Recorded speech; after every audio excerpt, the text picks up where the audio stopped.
मित्रों नमस्कार। जी हाँ, मैं आपका होस्ट और दोस्त मनोज मानव और आप देख रहे हैं कार्यक्रम काव्य कथा।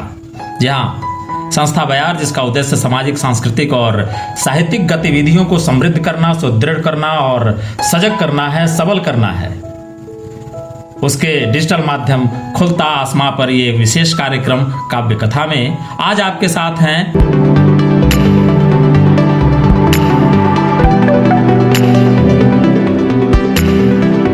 BNA से पास आउट हैं और सत्यजीत रे फिल्म इंस्टीट्यूट से उन्होंने कोर्स किया हुआ है 3 महीने का, वहाँ से भी उत्तीर्ण हैं वो। साथ ही रंगमंच से जुड़े हुए हैं और लगातार रंगमंच में वो काम करते रहते हैं और एक अच्छे अभिनेता भी हैं, वही गोपाल पांडे जी, जिनको आप हमेशा देखते हैं अलग अलग कहानियों में, अलग अलग कविताओं में, और काव्य श्रृंखला में भी एपिसोड 3 में वो आपके समक्ष थे अपनी कहानी के साथ। इसके अलावे यशपाल का बालम खीरा और एक थी काश मैं गिरगिट ही होता, आप उसमें भी उनको देखे हैं आप।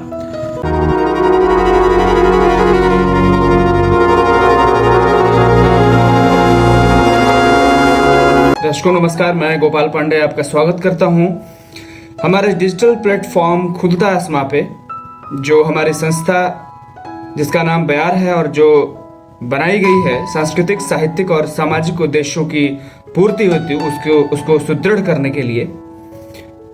और आज मैं फिर एक बार आपके सामने हूं एक खास कार्यक्रम को लेकर के, जिसका नाम है काव्य कथा।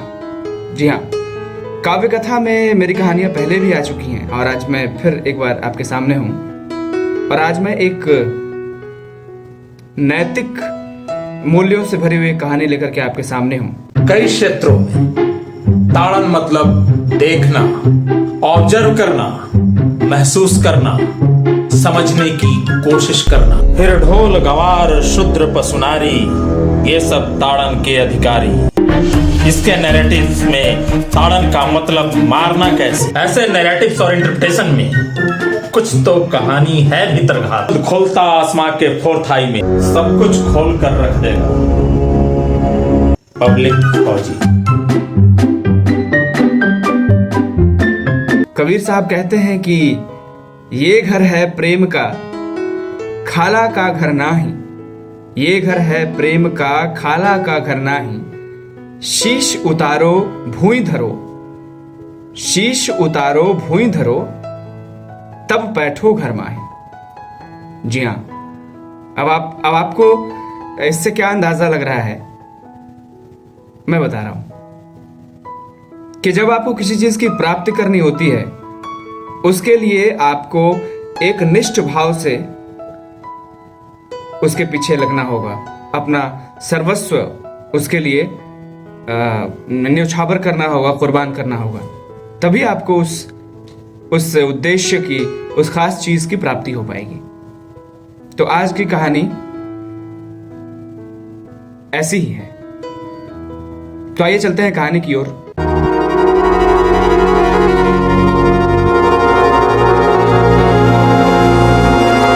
गुरु शिष्य परंपरा के अंतर्गत एक गुरुजी हैं और उनके साथ बहुत सारे शिष्य हैं।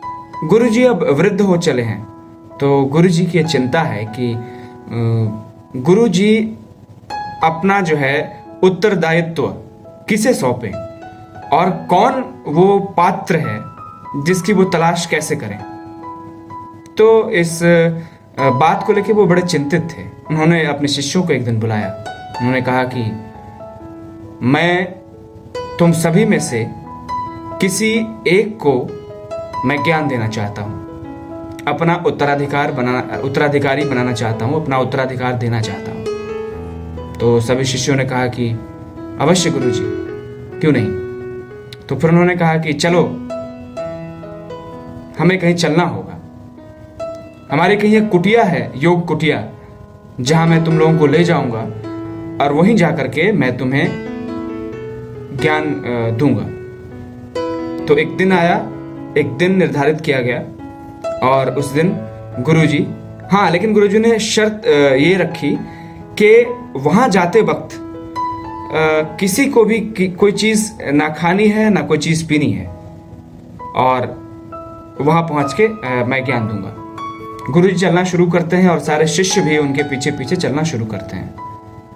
चलते चलते 2 दिन बीत गए, 3 दिन बीत गए, 4 दिन बीत गए। शुरुआती के 2 दिनों में कई शिष्यों ने वहां से वापसी का मार्ग ढूंढ लिया। उन्होंने कहा कि अब हमसे नहीं हो पाएगा। वो भूख प्यास से बेहाल होकर के उन्होंने वापसी का निर्णय लिया। कुछ शिष्य बचे।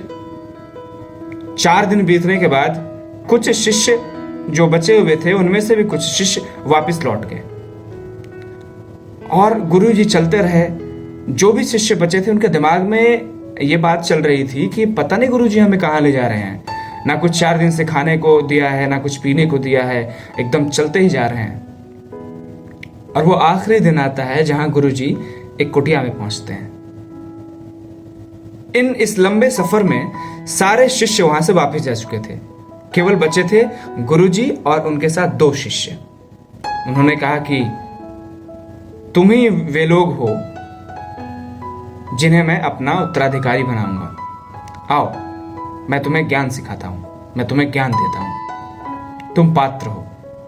दोनों शिष्यों को सामने बिठाया और उन्होंने कहा कि आज मैं तुम्हें गेहूं से हीरा बनने की कला सिखाऊंगा। मैं गंगा कीचड़ में ही कमल खिलता। और दीजिए ना मालिक, मेरा बच्चा है, चाहे मारे चाहे पीटे। ई कोनो बात है?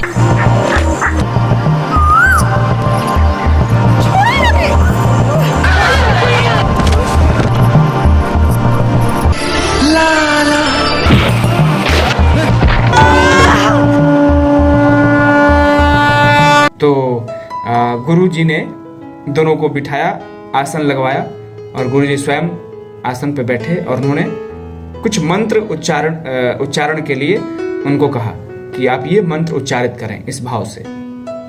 एक शिष्य, 2 शिष्य थे, उनमें से एक शिष्य तो मंत्र के आधा उच्चारित करते करते ही मूर्छित हो गया। एक शिष्य। कई क्षेत्रों में ताड़न मतलब देखना, ऑब्जर्व करना, महसूस करना, समझने की कोशिश करना। फिर ढोल गवार शूद्र पसुनारी, ये सब ताड़न के अधिकारी। इसके नैरेटिव्स में ताड़न का मतलब मारना कैसे। ऐसे नैरेटिव्स और इंटरप्रिटेशन में कुछ तो कहानी है भीतरघात। खोलता आसमां के 4th आई में सब कुछ खोल कर रख देगा पब्लिक फौजी। दूसरा शिष्य जो बचा था वो बड़ी दृढ़ता से और पूरी निष्ठा और दृढ़ता से उसने मंत्र का जाप किया और उसने देखा कि गेहूं हीरे में बदल चुका है। और गुरुजी ने कहा कि तुम ही वो पात्र हो जिसे मैं अपना उत्तराधिकारी बनाऊंगा और अपना सारा ज्ञान मैं दूंगा। इस कहानी के अंत में हम यही पाते हैं कि आप जब किसी के समक्ष कुछ सीखने के लिए जाते हैं तो अपना सर्वस्व, तन मन धन, किसी चीज की परवाह ना करते हुए उनको अपने आप को सुपुर्द कर देना होता है। तभी आपको ज्ञान की प्राप्ति, गुरु के निकट आप एक निष्ठ भाव से उनको सुपुर्द कर देते हैं, उनके हवाले कर देते हैं अपने आप को, तभी आपको उस ज्ञान की प्राप्ति होती है।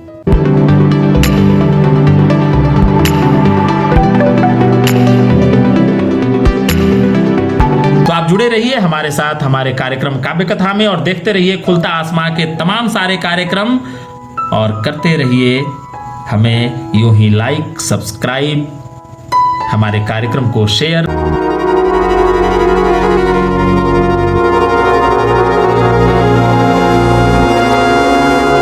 कई क्षेत्रों में ताड़न मतलब देखना, ऑब्जर्व करना, महसूस करना, समझने की कोशिश करना। फिर ढोल गवार शूद्र पसुनारी, ये सब ताड़न के अधिकारी।